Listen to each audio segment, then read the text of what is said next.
SML News Yugi oli mu program The Special Notes nange Simon Muyanga lutaya nkwandiza nnyonyi ddala mu y'olwaleero mwe tuyitira mu bintu ebiri mu ggwanga lyaffe naddala ebyobufuzi njala kutola butereevu leero ku mboozi ey'akalulu akookya ak'obwa sipiika wa paalamenti y'eggwanga. Bwe twogerera sipiika wa paalamenti eno eriko gwe bayita Anita Among, yembaka omukyala owa disitulikiti ey'e Bukedeya. Abadde memba wa paalamenti okumala ebisanja kati 2, ate era nga Anet Among yava mu FDC mu bbanga etali lyewala, awezezza emyaka nga 15 bukyava mu kibiina ekyo ekya FDC. Ye yali omumyuka w'akulira okunoonya ensimbi, Deputy Treasurer General, anoonya ensimbi ng'omulimu gwe gwali gwa kunoonya ensimbi naddala ezo eziva mu kukwana emikwano, fundraising, z'abadduukirize. Anita Among ono essaawa eno alabika nti bamutadde mu kattu era Museveni yekka yayinza okumutaasa ebbanga lyonna bw'abadde anoonya akalulu naddala mu kisanja kino ky'amaliriza mwaka oguwedde. Yali yeekakasiza ddala bulungi nti ye sipiika addako owa paalamenti ey'e12 era ng'akyogera lunye nti mundaba kati era wendi. Yakyogera dda mu bawagizi be nti ye sipiika wa paalamenti ey'e11 era Sure Deal ye sipiika wa paalamenti ey'e12. Amangu ddala nga twakava mu kalulu twafuna amawulire agalaga nti olukiiko olunene ennyo olw'oku ntikko olwa NRM lwali lukakasizza nti Anita Among yagenda okubeerawo nga flag bearer wa NRM mu lwokaano lwa sipiika wa paalamenti eddako. Bwe nali mbannyonnyola olusooka naga nti kale bwe kityo bwe kyogeddwa, neera waliwo abantu abalowoozebwa nti wadde tebannayatula balina ekirowoozo n'endowooza okwesimba ku bwa sipiika wa paalamenti. Nayogera ku bantu 4, baali 5 ku olwo. Nayogera ku Rebecca Alitwala Kadaga, yaliko sipiika wa paalamenti. Ne njogera ku Jacob Oboth. Ne mbannyonnyola ku Norbert Mao. Ne mbagamba Lydia Wanyoto, kono kw'ossa ne Anita Among. We tujjidde leero ng'ekibalo kisazeeko 2 ku be nabagamba ne kyongeramu omu.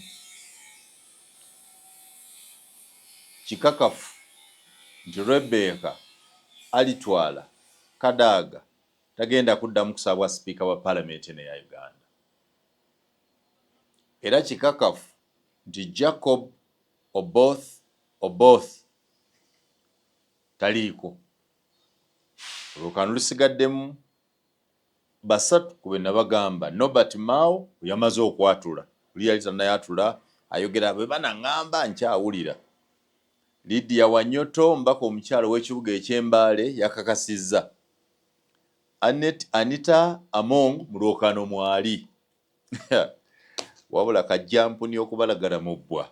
Olwokaano lwayingiddemu ne Pasis Namuganza, omubaka akiikira essaza ly'e Bukono mu Busoga, ate era amanyiddwa obulungi ennyo ng'omu ku bali ennyo ku mbiranye ne Anita Among. Olwokaano lwa sipiika we twogerera lw'abakyala 3 okuva mu Bugwanjuba Eastern n'omwami omu okuva mu Mambuka Northern, Mao from Northern Uganda, and 3 ladies from the near and far east, okuva ku district ey'Embale okutuuka ku y'Ebukedde kumpi ddala, ate bw'oba ova mu district ezo oyita Namutumba eva owookusatu. District y'Ebukeddeya ye ya Anita Among, district ey'Embale, Mbale City eya Lydia Wanyoto, ate district eye Bukeddeya eye Namutumba wano yevaamu Namuganza. Olwokaano lutabuse era amaanyi gongezeddwamu. Obubadi bwe nabagamba wano bweyongedde. Anita Among mu lwokaano luno abadde yeesigamye nnyo ku ndagaano ya NRM egamba nti omuntu bw'anaweebwanga obwa sipiika ajja kuweebwanga omukisa gwa bisanja 2 alyokkadde. Era ekyo kibadde kimukakasa nti alina kino ekisanja n'ekiddako, kubanga bwe kyali ku Rebecca Kadaga yeebwa ebisanja 2 nga deputy speaker, bwe yafuna obwa sipiika era n'aweebwa ebisanja 2. Nga Kadaga Tunka ne Jacob Olanya, ekimu ku bigambo ebyavayo ennyo ebyakozesebwa byali nti buli muntu kumwe tumuwa ebisanja 2. Rebecca ebyo biweddeko, lekera ne Olanya naye ajja afuge. Olanya aba butafa yali wa 2, yalina okukkirizibwa n'okuganja mu bantu be nti yali ajja kumalayo ebisanja bye 2. Yafa yakafuga omwaka gumu mu ngeri buli omu gy'ateetegekera era gy'ataamanya.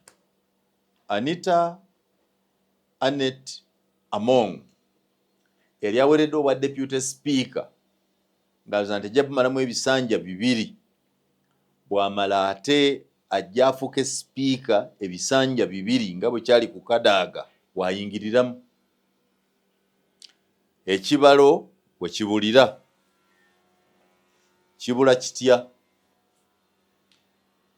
Omukisa gw'okubeera deputy speaker ebisanja 2 Among gwamuvaako, era bw'agibwa kuba deputy speaker ekifo ne kiweebwa Thomas Tayeebwa, gavumenti gwe yali emaze okulonda nga nampala wa gavumenti, government chief whip, ateekwa okukumaakuma ababaka abalina ali mu parliament.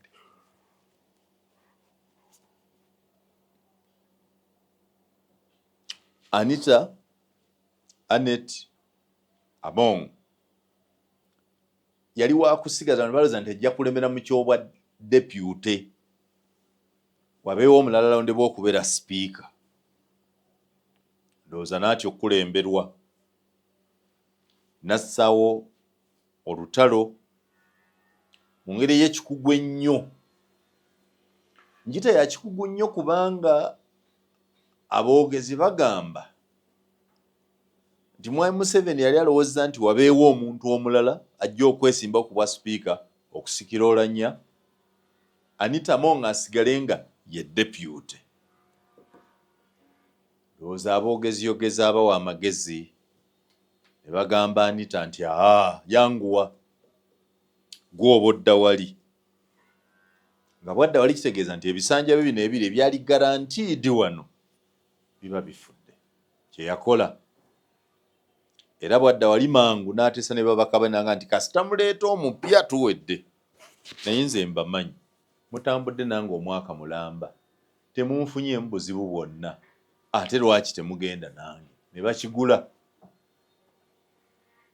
Era bwe batyo kandidate wa NRM omulala yali ayogeddwako musajja mukulu era munnamateeka Jacob Oboth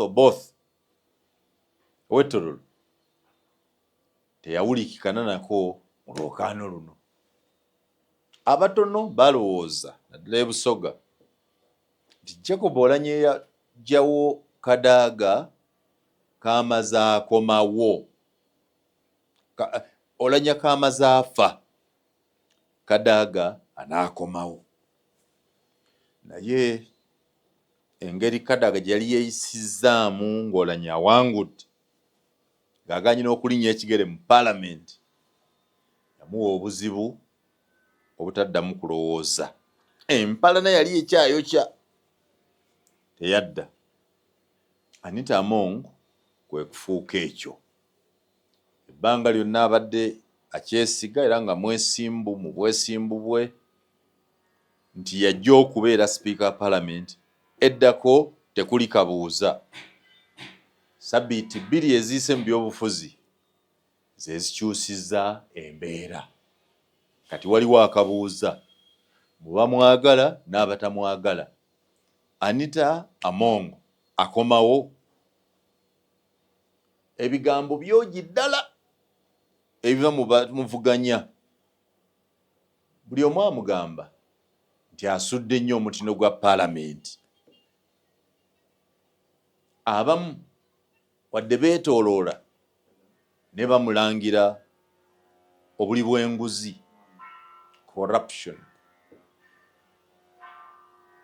Kaabalala nti oyo Uganda takyagikolera, kubanga Uganda obuyambi bwayo obusinga ebujja mu mawanga g'Abazungu. Amawanga g'Abazungu gassa ku Anita Among envumbo.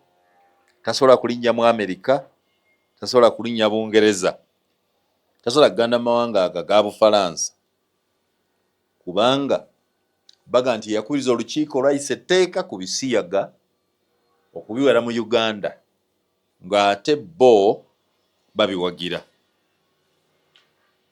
Kati Anita Among buli lwagendako ebweru ayinza okugenda e Kenya n'amawanga gatuliraanye, tayinza kusukkawo. Eggwanga eddene lye yagenzeemu y'ensi entukuvu ey'e Vatican. Agende wa Paapa n'amusabira. Among mukyala muzibu nnyo okutegeera, mu Luzungu bamuyita unpredictable, kubanga bwe baamuwoowa leero ne Moses Magogo omusiraamu, waayita lumu ne yeesogga e Vatican, nsiko y'Obukatuliki n'omudaali, era Paapa n'amubuuzaako n'amuwa omukisa. Bw'azaala abalongo be yabeetikka bonna baana bato nga bw'obalaba n'abatwala e Vatican. Paapa n'abasitulako, Paapa Benedict wa 16 n'abasitulako era n'abawa omukisa. Paapa oyo bw'afa, Paapa Francis bw'afa, ono aliko mangu ddala naye yamutuukirira era amumanyi. Jjo luno nga mutandika ekisiibo, Anita Among yambadde bulungi ng'omukyala omusiraamu, n'agenda asinkana jjajja w'Obusiraamu Omulangira Kasimu Nakibinge. Bw'olaba omukyala omusiraamu awedde emirimu era gw'otayinza gamba nti ate gw'otayinza kubuusabuusa, ng'ayambadde bulungi nga Obusiraamu bwe bulagira.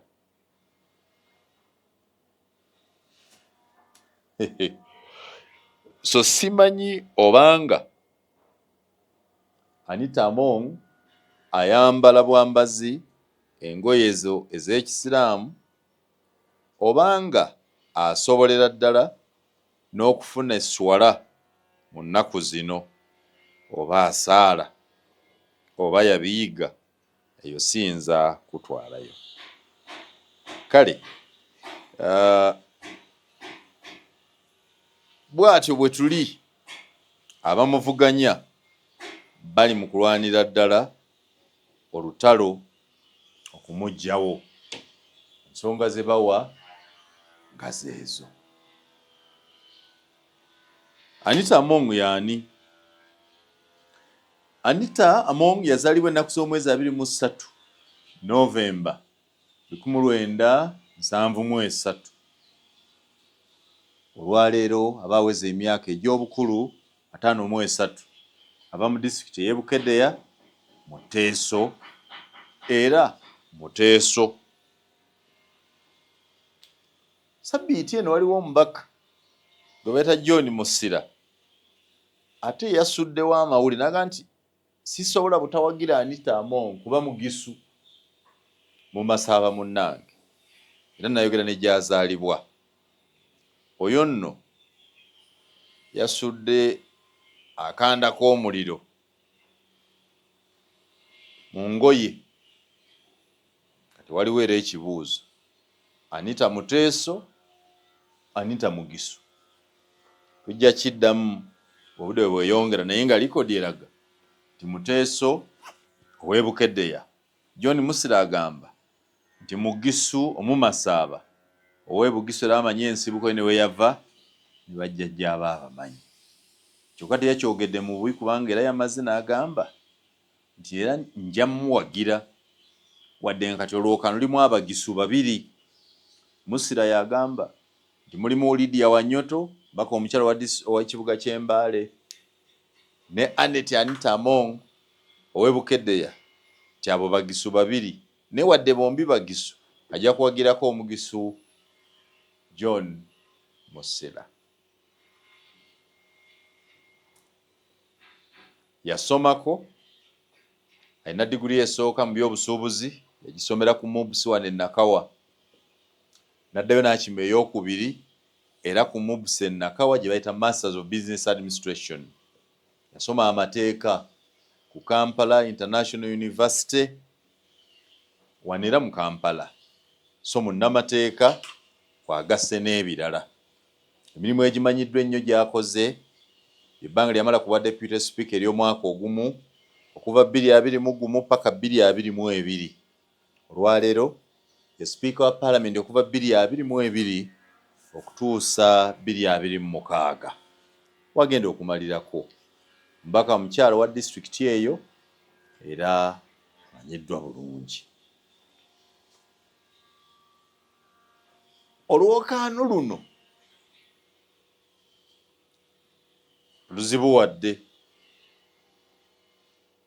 olw'ebigambo ebiva mu abo abamuvuganya, kyokka nga waliwo abamwogerako ne baagala omutwala mu layini y'obuli bw'enguzi. Mutabani wa Museveni era aduumira amagye ga kuno CDF General Muhoozi Kainerugaba naye yatutegeeza mu katwiti, yakoze katwiti n'agamba muninde nja kwogerako ku lwokaano lw'obwa sipiika kanteeketeeke nja kubabuulira. Naye ekikulu ennyo mu Uganda kye tuliko kitaddeko essira kati kwe kulwanyisa obuli bw'enguzi. Bw'ayogera bw'atyo ku buli bw'enguzi ne baawo bakadeyideyi oba bakigatto abavunaana Anita Among obuli bw'enguzi. Soma eri mu bbaasa omanye ekiddako. Oye Anita Among bwe tunaaba tunamaliriza tujja kutunulira emikisa gy'ayina, naye kyemmanyi nti amaanyi ge gali mu bintu bisatu. Ekisooka, Anita Among abamuliraanyi bagamba mugabi wa mutima mulungi, agaba ensimbi nnyingi ddala, awa emikisa. Abaka ba Palamenti eneggwako bamwagadde nnyo ngaga nti ye eby'emikisa egy'okgendako ebweru abikoze n'awa buli omu omuli n'aba opposition obutafaananako mbu ne gwe yasikira omukyala eyasooka, mbu ye eŋŋendo z'abagenda ebweru omanyi abaka Palamenti bazaagala nnyo kuba zirimu bwa allowance. Bw'omukisa yaguwanga abo bokka bakkaanya nabo era abaali abantu be, abalala ng'abamma omukisa ogwo. Bw'oba tunnamanya abaka ba Palamenti abali mu Uganda ebimu ku bintu bye baagala ennyo bwe bugenda obwo oba ogenda ebweru, genda wano genda wano genda wano, babeera bagenda mu nkuŋŋaana babayita. Mawanga lige tukolagana nago amalala bwe gaba galina kye gakola ne bannaffe ab'e Uganda bajje babeewo. Awo nno we bafunira omukisa ogutambula. Baagala nnyo okutambula kubanga kuliko ssente nnyingi. Oli bw'agenda ebweru n'amala ennaku 7, ennaku 14, ennaku 21, akomawo wano aba n'omudidi omunene ogutali ku musaala gwe banyumirwa, kubanga baba bala nti ajja kusula mu hoteero ya bukadde 2 buli lunaku. Bwe bagenda banoonya loogi y'emitwalo 5 oba obadde ogeraganya n'embeera eya wano eya Uganda. So bamwagala baka palamenti naddala abaliyo abaafunye omukisa ogudda, bagamba mulungi nnyo ku nsonga eyo. Ensonga ey'okubiri baga nti Anita Among mukwano nnyo ogw'abaludda oluvuganya gavumenti, era kizibu nnyo abali ku ludda oluvuganya gavumenti okuvaamu ekigambo ekimutyoboola oba ekimukkakkanya oba ekimuvuma. In fact bonna abayita batabani be akozesa nnyo ne my son my daughter, n'abamusinga emyaka mu palamenti abayita my son my daughter. Kale mukwano nnyo ogw'abo abali ku ludda lw'opposition, oba lwakuba yaliyooko oba yakikopa ku Kadaga, kubanga Kadaga yalaganga nti mukwano nnyo gw'abali ku opposition, era bangi bavunaana Rebecca Kadaga nti alina omukono munene ddala, alina influence y'amaanyi mu bannuupu. Mukwano gwa Kyagulanyi siyinza kukiwakanya kubanga beddira omuziro gumu.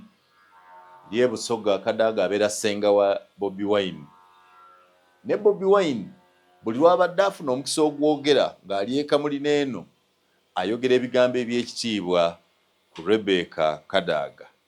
Kale abamu balowooza nti oba oli awo omwoyo guli wa mutabani we wadde ng'omubiri guli wa jjajja. Siina bukakafu ku ekyo, naye bye bigambo bye tuwulira eno mu bakigatto gye tubeera bye boogera. Kyandibanga n'Among naye yalowooza nti bano bwe sibakwata bayinza okukosa. Ekyokubiri, ababaka abadde basinga okubeera abakyamufu abatambuza palamenti n'ekunyumira, abayivu obulungi abalina obudde obusoma n'obuteesa, abasinga badde ku ludda oluvuganya gavumenti nga tolina bw'otambuza palamenti bw'oba ebalamye. Omutindo gw'abali abagenda gubadde mulungi, bano abajja simanyi oba banaasinga bali oba okubeera wansi wa bano. Ensonga ey'okubiri eyagaza Anita Among nti ogusooka mugabi ow'ensimbi n'emikisa. Ensonga ey'okubiri mukwano gw'abo abali ku ludda oluvuganya gavumenti. Ekyokusatu bagamba nti mukumikumi mulungi good mobilizer. Bw'asalawo okukola mobilization awaayo omwoyo n'omubiri. Abadde ku nkuŋŋaana zonna Pulezidenti Museveni zaakubye ng'anoonya akalulu, save for ez'e Busoga, atassaamu nga talinze gavumenti, assaamu n'atambuza omulimu. Mukyala akyalimu oluvubukavubuka muto, abuukabuuka, azina ku budaala w'abantu bonna, talinaamu lumi myself nti nze nga Speaker wa Parliament omulamba ate nzina ntya ne Gravity omutujju, amazina abadde agakuba. Ekyo nakyo abamu balowooza nti bw'atyo. Ekyokuna bamuyita mwangu, easy to approach, naddala eri ababaka ba Parliament kubanga amanyi nti be bakama be. Tannaba nnyo na butalotalo Obuganda baka Parliament okumuwagira, wadde mulimu abo abataagala kumusisinkana, era nja kubakubuulira. Ndowooza n'ekisembayo ku Anita Among be bakyala abamulaba nga wamalidaadi ddala, balowooza nti oba oli awo asobola okukola obulungi. Anita Among y'omu ku bantu amazewo opposition ya wano ginafuya, aginafuyiriza ddala ng'agisokolamu abantu abagundiivu obutereevu. Mmanya nti bagenze ne juzi yatwala Yusufu Nsibambi n'amuyingiza NRM n'abalala bangi.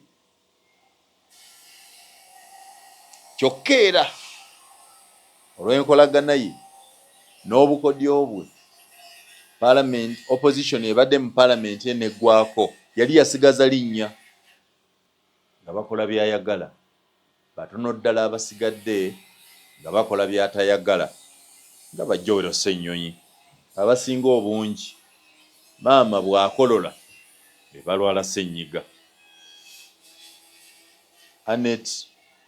Anita Among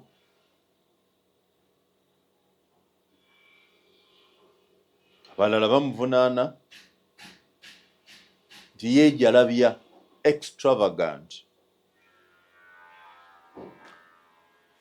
ayambala ebiteeteeyi bya miliyoni 13, kyayambadde takiddamu, bwakuyitako n'olaba engatto ne bw'ayambadde sikaati ne bw'ayambala suuti, ebintu bye bya bbeeyi. Abamu balowooza nti okubeera bw'otyo mu nsi enjavu, mwe bwe mugiyitamu nga nsi njavu, naye Museveni alaga nti ensi ya Uganda egaggawadde, GDP eri waggulu, growth rate eri waggulu. Abamu bamunenya olw'ekyo, so nga alabaga nti nedda, ennyambala ye n'okubanga ebintu bya bbeeyi bwe bityo biweesa Parliament ekitiibwa nga sipiika waabyo. Kubanga Anita Among yakulira essiga eryokusatu erya gavumenti ya Uganda. Essiga erisooka ly'essiga erya kabineeti eritukulembera, essiga eryokubiri ly'erya Parliament, essiga eryokusatu ly'erya abalamuzi. Kitegeeza bw'otuula ku levo y'abakulira amasiga okutuula gavumenti, aba yenkanankana ne pulezidenti ng'omukulu w'essiga, baba benkanankana, baawukana mu bitiibwa biri ebirala ebiddirira. Kale bangi balowooza nti ennyambala ye n'enneeyisa ye yeeyo ddala ejja mu kitiibwa eky'omubaka wa Parliament. Ensi yaffe bw'etalimu bawalana, waliwo abakiraba nti ekyo kibi ddala. Anita Among aliko ekibuuzo ekinene ddala ekibuuzibwa abamwagala n'abatamwagala, nti naye omusimbi guno n'ebyobugagga by'alina byonna abijjawa? Kaba obala abagagga kati mugagga ddala, asula mu maka galinga State House awe Nakasero, yazimba amaka gali kwoleka ewaabwe e Bukeddeya, ayina essomero, ayina rediyo, ayina eddwaliro eyitayisika mu maaso. Yalagira abeewaabwe bonna e Bukeddeya n'Etteeso, kasa omukyala abanga ekizibu kye kuzaala, azaalira bwereere. N'ebintu ebirala bingi yazza atuna, bw'atuna ensimbi, atuna obukadde 5 n'okweyongerayo. Abenjogera mbi babuuza omusimbi ogwo aguggyawa? Batafuna kyakuddibwamu, abamu nti nsimbi akola, ko abalala nti watyanga nsimbi embi si z'abasiyazi, naye oba oli awo okutemako ku njawulo nti munaakola oluguudo lwa ssente mmeka n'afuna. Ebyo babyogererako bamulaba nga embeera mwali yawaggulu okusinga omuntu wa bulijjo bwe baali bategedde.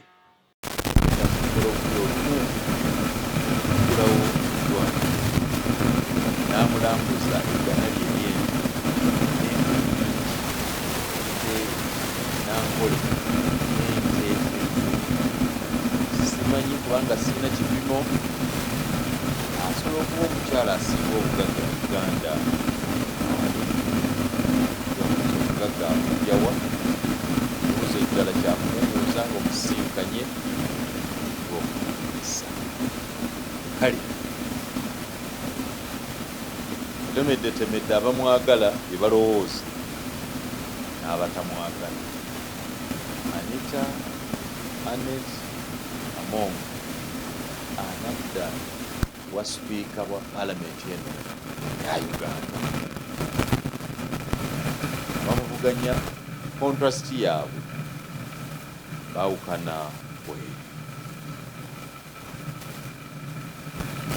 Byolindirira nange byenindirira, naye olukande lukyali lugonvu nga bwe twalusuubira oba bwe yalusuubira. Tulimu abanene basowoddeyo emitwe okuvuganya Anita Among nemuli Pasis Namuganza wala muto. Pasis Namuganza yazaalibwa 5 mwezi ogw'10/1989, mwana wa mulembe gwa NRM, alina emyaka 42, muyivu. Yasoma diguli esooka by'okubudaabuda abantu n'okubaweereza, Bachelor of Social Work and Social Administration. Alina diguli enkolagana y'amawanga Uganda n'amawanga amalala, enkolagana y'ensi ez'enjawulo, Master of Arts International Relations.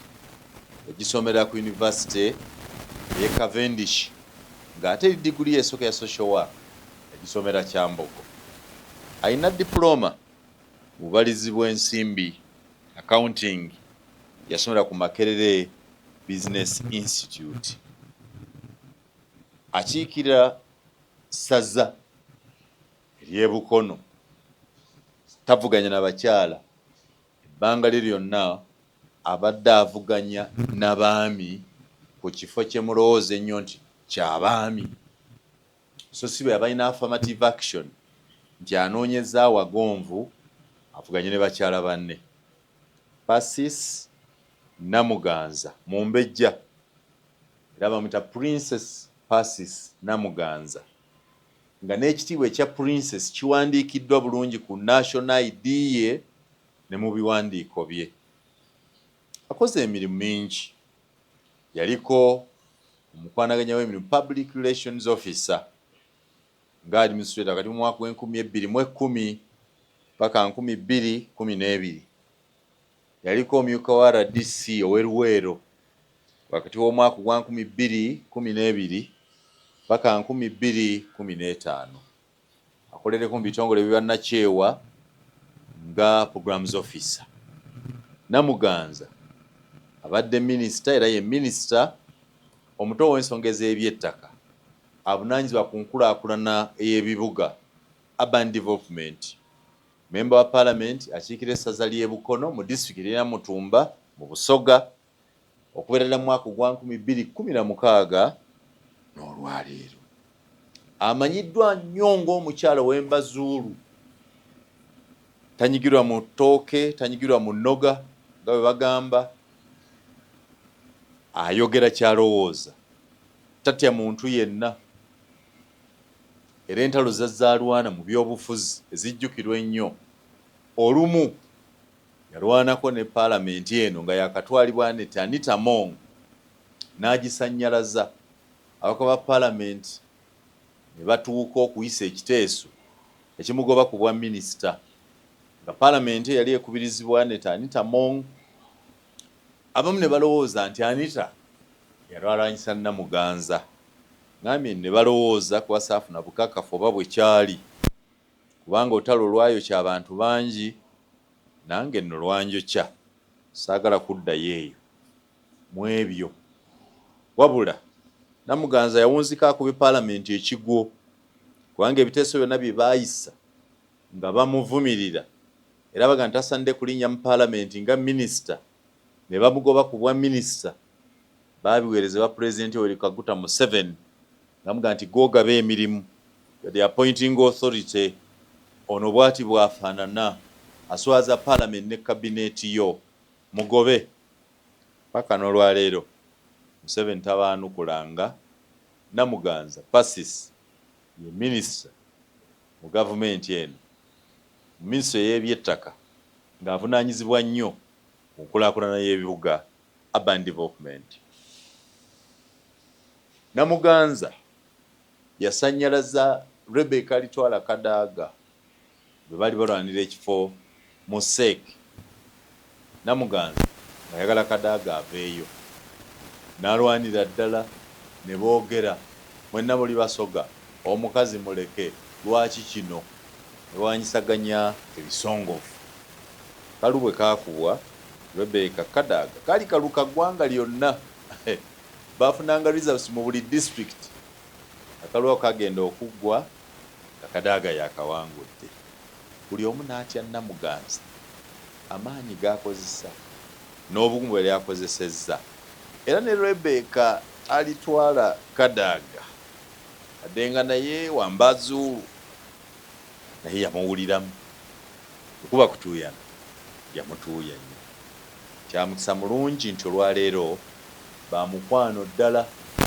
Ekya Kadaga obuuza Namuganza, ekya Namuganza obuuza Kadaga, era bonna bakwatagana nnyo mu butakkaanya n'enzukanya palamenti eriko eyanet Anita Among. Ebusoga Namuganza yitibwa Mumbejja, era abakolagana naye bamumanyi nti alina omutima ogwagaliza. Namuganza mukyala wa kigambo kye, kyalowooza kyagamba. Namuganza tageya, kyakugambe kino ategeeza kirala. Olutalo lw'okumulwanyisa lubaddemu abantu bangi. Yatuuka n'okugamba nti Tango Doi yamulwanyisa okumulemesa kaadi ya NRM okulonda kuno okwakaggwa.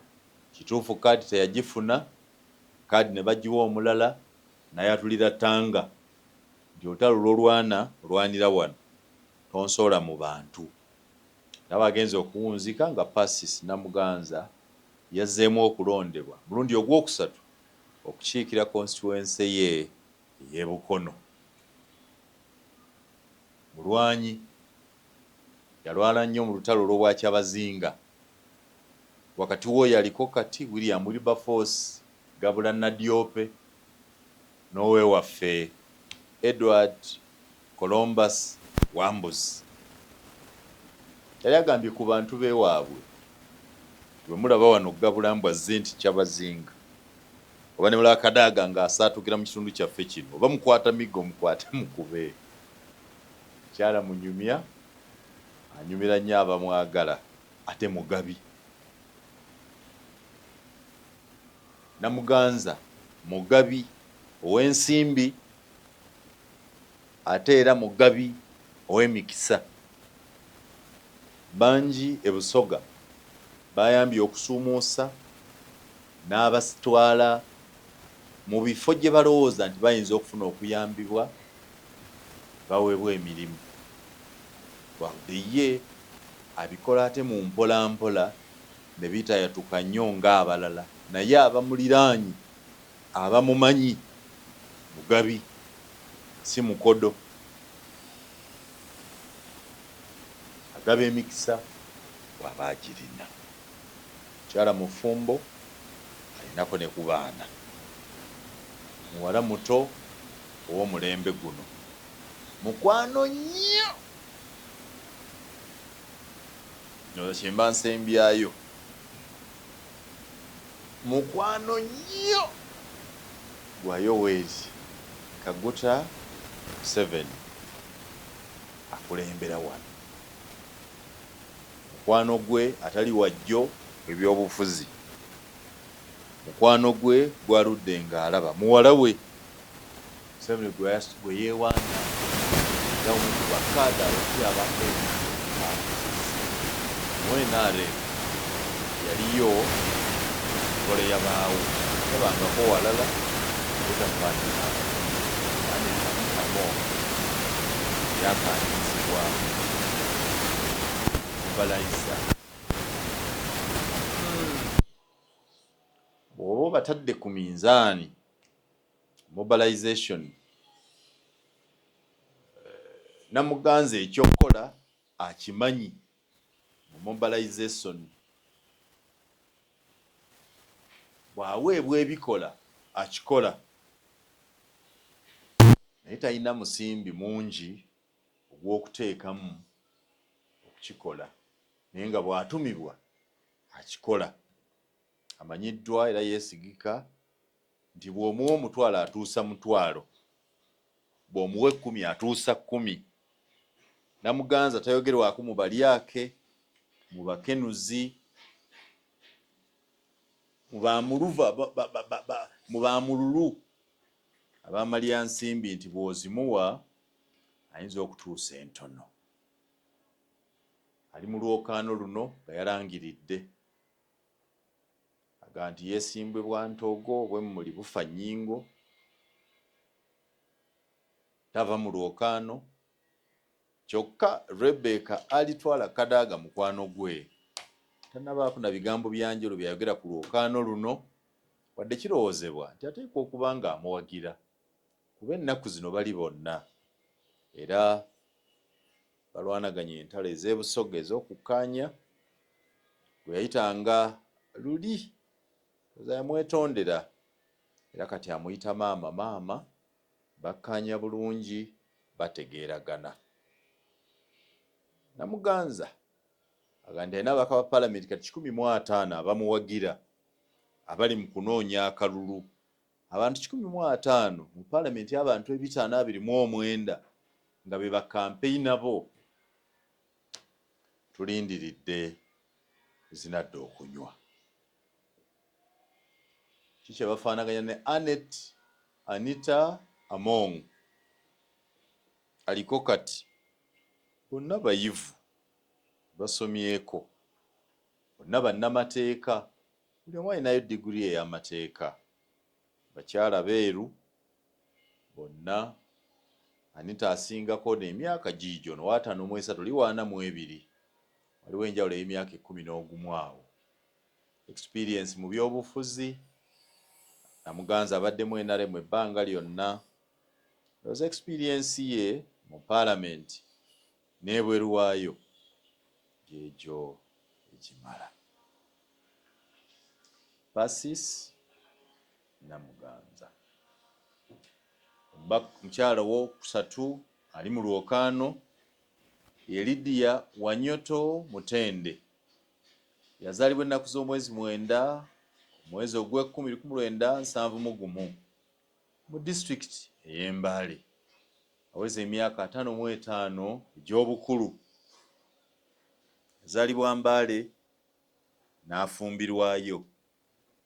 Yali omukyala owa minisita omuto w'ensonga ez'ebyobusuubuzi era bunaanyizibwa ku makolero Kinyabulo Mutende yafa bbanga si ddene liyise. Bonna baali ba Mbale be bazaalibwa be baafa. Lydia Wanyoto Mutende yasoma busomesa diguli y'esooka nga yasoma obusomesa obw'ennimi Bachelor of Education Languages. Yasomera ku University y'Abakristaayo ey'e Mukono, Uganda Christian University. Yaddayo n'asoma amateeka galina mu diguri era mu University y'emu eya Uganda Christian University. Alina diploma y'amateeka n'okugenda mu kkooti, diploma in legal practice. Yasomera Broad Development Center. Alina diguri eyitibwa masters mu mbeera z'eddembe ly'obuntu, human rights. Yagisomera ku University y'e Makerere. Alina diguri ey'okubiri, masters in arts, ensonga z'abantu naddala abakyala, gender and human studies. Yagisomera mu University. Lwokaano luno yasinza diguri nnyingi, asinga obuyivu. Yalondebwa mu Paalamenti ey'amawanga East Africa Iyala n'abeerayo okumala ebisanja 2 era mu bbanga eri yalondebwa ng'akulira akakiiko aka ssente w'akakiiko k'amawanga aga Africa aka African Union Commission 2019. Abadde aweerereza ddala mu byobufuzi okuva mu mwaka gwa 1996 okutuuka lwaleero.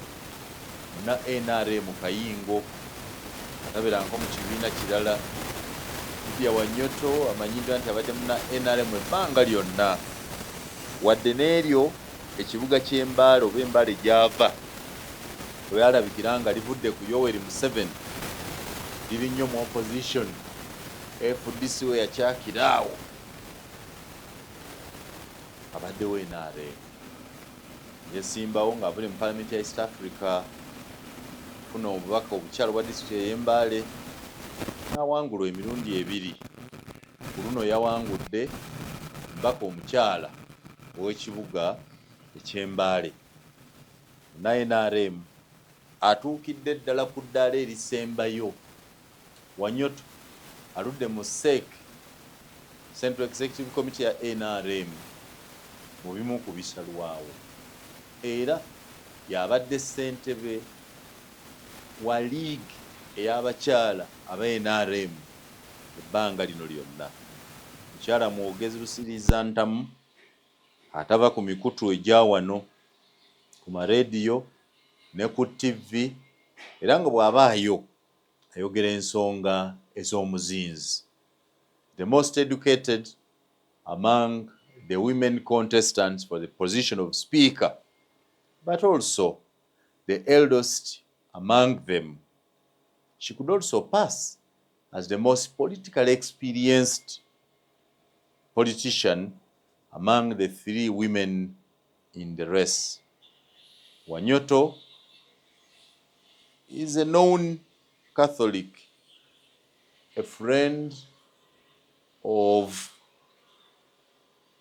that league of women who have sprung up during the Museveni era and worked well, remained steadfast, principled, kubanga Lydia Wanyoto abadde mukwano nnyo gwa Justin Kasule Lumumba, era nga wa mukwano nnyo ne Salaamu Musumba. Mu babiri, Salaamu Musumba nga wa FDC, ababiri babaddemu NRM nga tebakyukakyuka n'olwaleero. Si mutene mu lwokaano bw'aba ava mu Eastern, nga ne Anita Among ava mu Eastern, ng'ate ne Pasis Namuganza ava mu Near East wetandikira. Mobilization, yes, I think she is a mobilizer of some magnitude. Tambudde ebbanga lyonna ddala ku nsonga ezo ez'abakyala. Yawangulwa mu kalukano akajjuuzi bwe yagala okuddamu okwesimbawo okukola liigi y'abakyala ba NRM. Nawangulwa mukyalako obusinge aliko kati. Wanyoto naye mukyala mugumu, si omu kubatiisibwatiisibwa, era naye ayogerwako ng'omukyala ow'amazima, ayogera ng'ekyo ky'ayogera kyategeeza. Kale tanyigirwa noga, era bw'aba ataddemu erinnya mu lwokaano luno ayinza okuba omuzibu. Abakyala 3 bonna nga bava mu bbendo lyerimu ery'ebuvanjuba be baagala obwa sipiika wa paalamenti eno ya Uganda. Oli omwana yabuuza naga nti ani yaani, ani yaani? Mu kuwulira okukwo, ani yaani? Olwokaano lw'obwa sipiika lwetaaga okutunira nkaliriza, kubanga bwebanga bonna balulimu ba NRM naye nga bawakanya ekyogerebwa nti kyasalibwawo NRM nti kaadi y'obwa sipiika bagiwane Anita Among, bano abalala ate baba beesize eki? Abalala bano ani abawaga? Ani ali emabega wa kino? ani anaabakomako era bano abasatu beeteekeddeteekedde okutunka ne Nobert Mao owa NRMDP.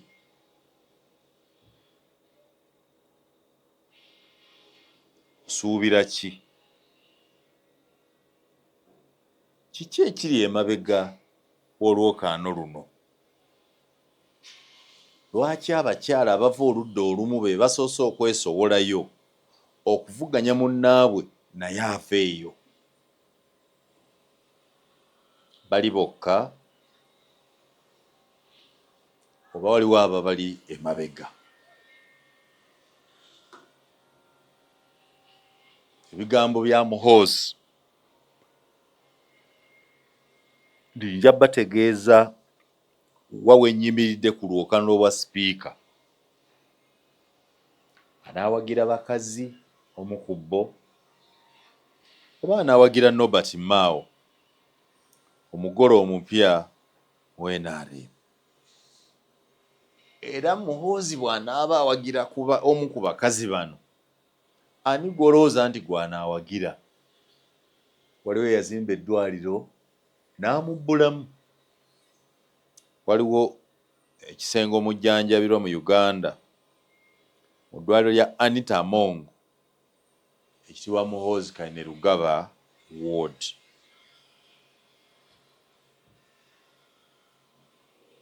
Ekyo kitegeeza nti mukwano nnyo gwa Anita kizibu okukakasa kubanga nabali bonna buli omu alina bwino nkolagana ye nabo.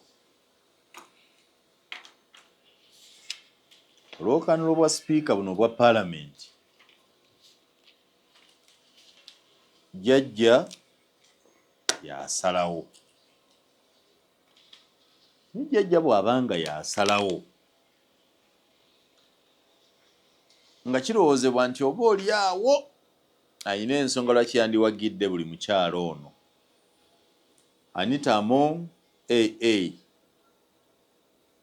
ojjanga nti amubeereddewo nnyo mu kalulu akaakaggwa era akubiriza paalamenti okumukolera by'ayagala. Wali kintu gavumenti eno kyeyagadde ne kiyitawo nga kiriko obugombe nga bwe kyali mu paalamenti eya Kadaga. Ne namba 2 ne Pacis Namuganza muntu we baludde bonna. In fact ayinza okumuyita muwala we bw'aba abala abo baakuzizza ebyobufuzi. Tuyinza ga ntamwinaamu bwesige kubanga tewali kyonna kibaddewo kiraga ntamwinaamu bwesige. Gamba paalamenti bwe yagoba Namuganza, Museveni yamulemerako obwa minisita. Katumalize ne Lydia Wanyoto Mutende.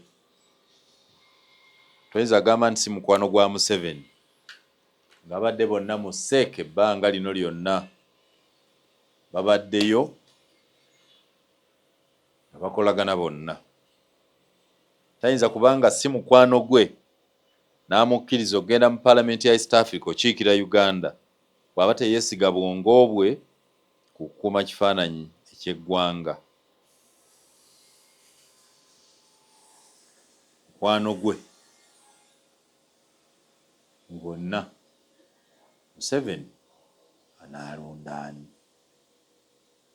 Era mu lwokaano lw'obwa sipiika bw'olowooza nti ali wamu, ate ani aleese Nobert Mao?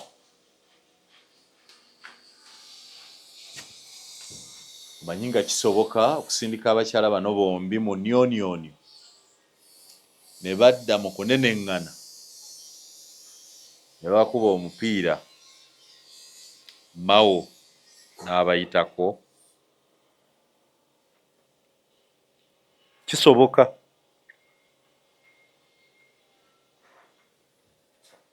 Jjajja ayinza okuzannya ddayi bano bonna naga nti muneneŋŋana n'abaleka eno n'ayisaawo Mao. Lydia tayogerwa nnyo mu balina nsimbi era bazigaba. Kiyinza kugamba nti mugabi oba mukodo, kuba sinayogerako n'abakolagana naye mu eriya eyo. Naye mulungi mu kwewaayo, is committed, ebbanga lyabaddewo awagira olwokaano bwa sipiika lunaatunyumira. Bano ddala abavuganya Anita baagala bwa sipiika oba baagala gye bayita bargaining ground, kubanga era bajja kunzikira wa jjajja. Waliwo kye bayita okwetega, beeteze kijjajja bw'anaaga nti gwe gundi viiramu gundi nkuwe kino, anaabawa. Namuganza already minisita, Wanyoto si minisita. Kyekuba kwetega ku bwa minisita ayinza okwetega, kyokka era asobola okuweebwa ekifo ekisinga ku ekyo kubanga ebitabo n'obusobozi abirina. Siba ensimbi ng'osiba kwani? Anita dda, siba bakulya ekinusu. Namuganza asobola okukawangula, siba bakulya ekinusu. Oba Wanyoto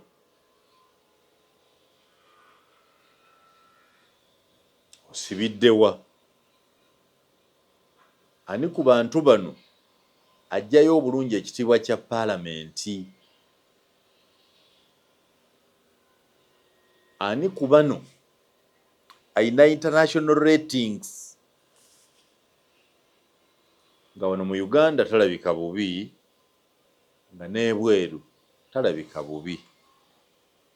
Sigambye nga tagenda, ayinza okuba nga tagendayo naye nga alina connection ezikola kyonna kye yandiyagadde, ebweru ne kiggwa. Wanyoto naye amanyiddwa, bonna balina international recognition. Akalu kagenda kubeera mu nneeyisa ya buli omu n'omukono omugabi, kubanga mu bali b'enguzi abagulirirwa okulonda toyinza kujjamu babaka ba paalamenti, nabo akalulu bakagaba bakatunze. Awo nno kijja kuba kyetaagisa okusimulula ensawo. Bwe ziba nsimbi Among y'abasinga, kyokka ate jjajja bw'aba akirimu asobola okuwa bali nabo ensimbi bw'aba alina gw'ayagadde ezisinga eza AA. Museveni asibiddewa, Muhoozi asibiddewa. Abaka ba paalamenti eno empya egenda okulonda sipiika bali ludda wa? Mbalabe ennaku zino ku mikutu oza baaweebwa mulimu okwatula buli omu waagwe, era mbalabye nze gundi ow'egundi ayendoosi nja kulonda Anita Among. Sinalabayo beeyama kuwa Pacis Namuganza nga balwatu, n'abagira Liniria Wanyoto Omutende nga balwatu, naye oba oli awo mu nkukutu gye bali. Bagamba nti tewali munafu agwa ddalu, buli omu okugwa eddalu okwewaayo aba n'amaanyi ge. Tuyingidde feezi ey'okunoonyereza, ddala bano bazze ku lwabwe oba balina abawaga. Emboozi ku bwa sipiika bwa paalamenti n'akalonge gye kagenda okutambulamu tukyagenda nayo mu maaso. We tujjidde olwokaano n'embiranye ey'amaanyi biri wakati wa Anita Among ne Norbert Mao. Kwagaliza byonjagaliza, yongera okugoberera ASML. Eno special notice y'ebyo byendaba oluusi ebaamu n'endowooza yange. Naawe olina eyiyo, twanyisaganye nange mmanyi byolowooza. Nze Sir Simon Muyanga Lutaaya.